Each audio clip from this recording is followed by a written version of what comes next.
ఒక పాప చనిపోయింది. ఎఫ్ఐఆర్ అంటే ఫస్ట్ ఇన్ఫర్మేషన్ రిపోర్ట్, ప్రాథమిక సమాచారం పైన రిపోర్ట్ తయారు చేయడం. ఈ ప్రాథమిక సమాచారం ఏంది? పాప చనిపోయింది. పాప చనిపోయినప్పుడు పెట్టాల్సింది బిఎంఎస్ సెక్షన్ 103 మర్డర్ కేసు నమోదు చేయాలి. కానీ మేమందరం ఒత్తిడి తేవడంతో ఆ 8 మంది పైన ఎఫ్ఐఆర్ చేశారు. మళ్ళీ కొత్తగా పాప చనిపోయినటువంటి ఘటనలో SC/ST యాక్ట్ దాంట్లో మెన్షన్ చేశారు. కానీ మర్డర్ కేసు మాత్రం పెట్టలేదు. ఎందుకు పెట్టలేదని అడిగితే సార్ FSL రిపోర్ట్ వచ్చినాక చూసి పెడదామని. ఇప్పుడు అదే పోలీస్ స్టేషన్లో CI అశోక్ రెడ్డి అంటోని నేను దన్నిన్ననుకో, తన్నిన వాడు గోడకి ఇరుసుకపడి సచ్చిండు అనుకో, విజువల్స్ కూడా ఉన్నాయి, సచ్చిండు అనుకో, FSL రిపోర్ట్ వచ్చేదాకా ఆగుతారా? FSL రిపోర్ట్ రాని, పోస్ట్ మార్టం నివేదిక FSL రిపోర్ట్ రాని అప్పుడు చూద్దాం FIR చేస్తారని అన్నారు కదా. కాబట్టి నేనేం చేసిన, దీంట్లో మీరు మర్డర్ కేసు సెక్షన్ 103ని పెట్టండి అని చెప్పిన. సార్ ఖచ్చితంగా పెడతామని ఆ DSP BC ఆయన హామీ ఇచ్చిండు. మీరు మాకు 2 రోజులు సమయం అంటే 2 రోజులు కాదు 2 గంటలు కూడా సమయం ఇవ్వమని చెప్పి మేము వచ్చి రోడ్డు మీద కూర్చున్నాం. రోడ్డు మీద కూర్చొని 15 నిమిషాల్లో మాకు సమాధానం చెప్పాలని డిమాండ్ చేసినాం. డిమాండ్ చేస్తే పోలీసుల నుంచి ఉలుకు పలుకులేదు. చక్కగా మేమంతా నాగర్ కర్నూలు నుంచి నడుచుకుంటా నాగర్ కర్నూలు దాటిన తర్వాత వాహనాలలో ఆ ఊరికి పోయినాం. ఊరికి పోయి పాప సమాధి, ఒకసారి మీరు విజువల్ చూడొచ్చు, పాప సమాధి దగ్గరికి పోయి నివాళులు అర్పించినాం. చిన్న పాప, ఆ పాప దగ్గర పోయి చూసి వచ్చినాం.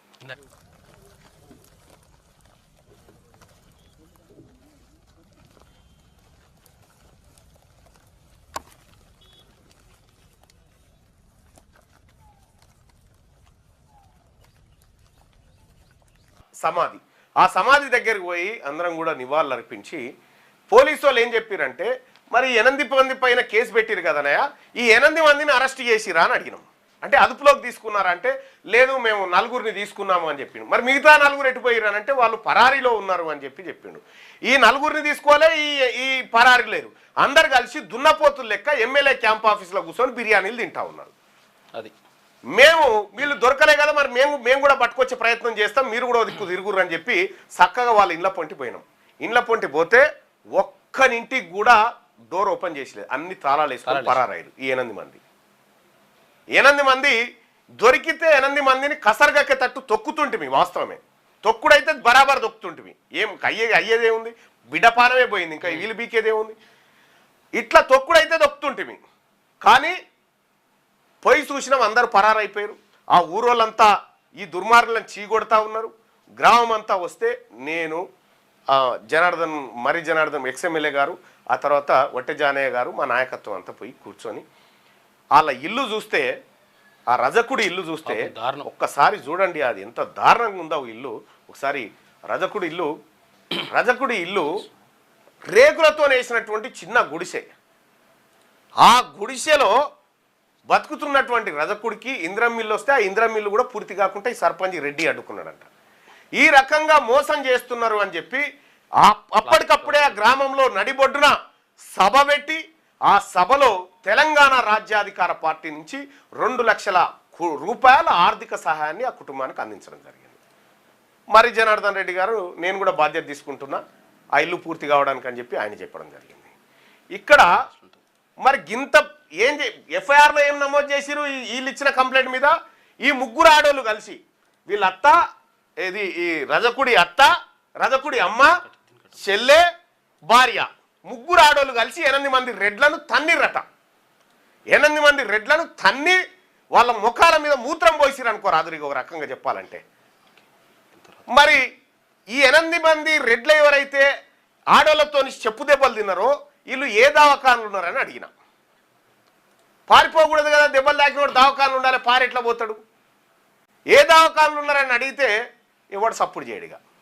అంటే పోలీసు వ్యవస్థని కాంగ్రెస్ పార్టీ అడ్డం పెట్టుకొని ఒక బీసీ కులానికి చెందినటువంటి రజక కులానికి చెందినటువంటి మా జాతి బిడ్డలను దారుణాతి దారుణంగా హింసించి చంపేసినటువంటి ఘటన. అందుకోసమే ఇక్కడ మేము క్లియర్గా ఆ ఊర్లోనే హెచ్చరిక చేసిన, ఎవడైనా ఈ రాష్ట్రంలో ఎవడైనా మా బీసీల మీద దౌర్జన్యం చేసినా బీసీల తెరువు వచ్చినా పండబెట్టి తొక్కుతామని వార్నింగే ఇచ్చొచ్చినాం. మాకేం పోలీస్ వ్యవస్థ మీద ఈ ఘటన చూసిన తర్వాత పోలీస్ వ్యవస్థ మీద ఎవరికైనా నమ్మకం ఉంటే ఇక అది ఉత్తదే. పోలీస్ వ్యవస్థ మీద నమ్మకం ఉంటే అది ఉత్తదే అవుతుంది. ఇగో 2 నెలల పసిబిడ్డను ఒళ్ళో పెట్టుకొని ఏడుస్తున్నటువంటి ఫోటో మనం చూడొచ్చు. ఇగో ఇది ఇల్లు ఇదే.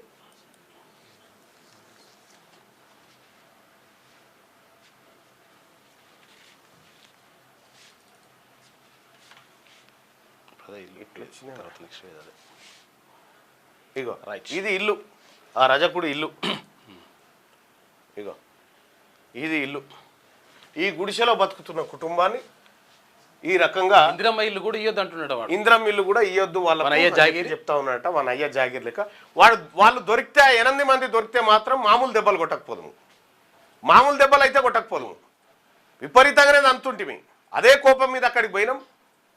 మళ్ళీ మనకు చట్టం బిట్టం మళ్ళా చట్టము మీరు చట్టాన్ని చేతులకు తీసుకుంటారా? బరాబర్ తీసుకుంటాం. టైం వస్తే మీతో శాతగానప్పుడు మేమే తీసుకుంటాం. మరి మీతోని శాతగాని పరమ దద్దమ్మ పోలీసులు, పరమ దద్దమ్మ ఎమ్మెల్యే, పరమ దద్దమ్మ రెడ్డి దొంగలంతా ఆడ కూర్చొని చట్టాన్ని చేతిలోకి తీసుకున్నప్పుడు మేమెందుకు తీసుకోం?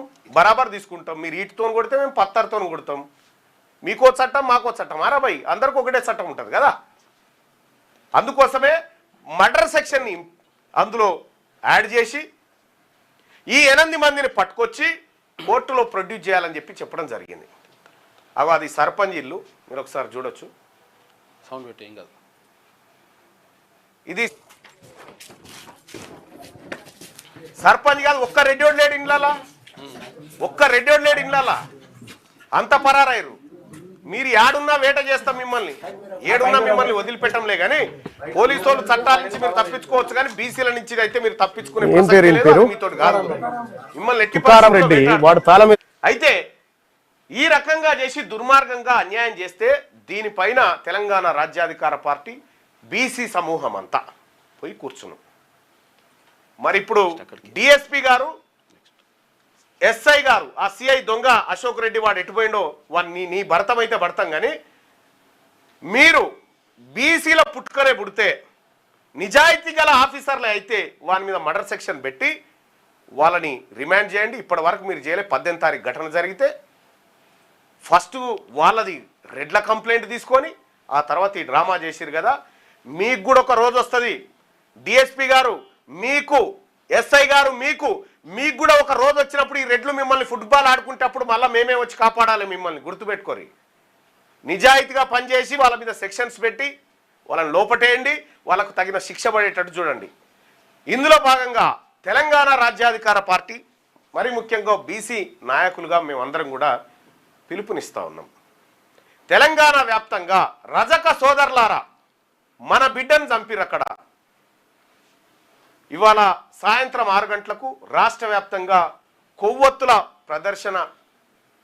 ర్యాలీ ప్రదర్శన నిర్వహించి ఈ రెడ్డి ప్రభుత్వానికి వ్యతిరేకంగా, ఈ రెడ్డి దుర్మార్గులకు వ్యతిరేకంగా నినాదాలు చేయాల్సిందిగా తెలంగాణ రాజ్యాధికార పార్టీ ఇక్కడి నుంచి పిలుపునిస్తూ ఉంది. బీసీ నాయకత్వానికి అందరికీ రిక్వెస్ట్ చేస్తూ ఉంది. వచ్చేటువంటి అన్ని సంఘాలను కలుపుకొని ఈ కార్యక్రమాన్ని నిర్వహించాల్సిందిగా కోరుతా ఉంది.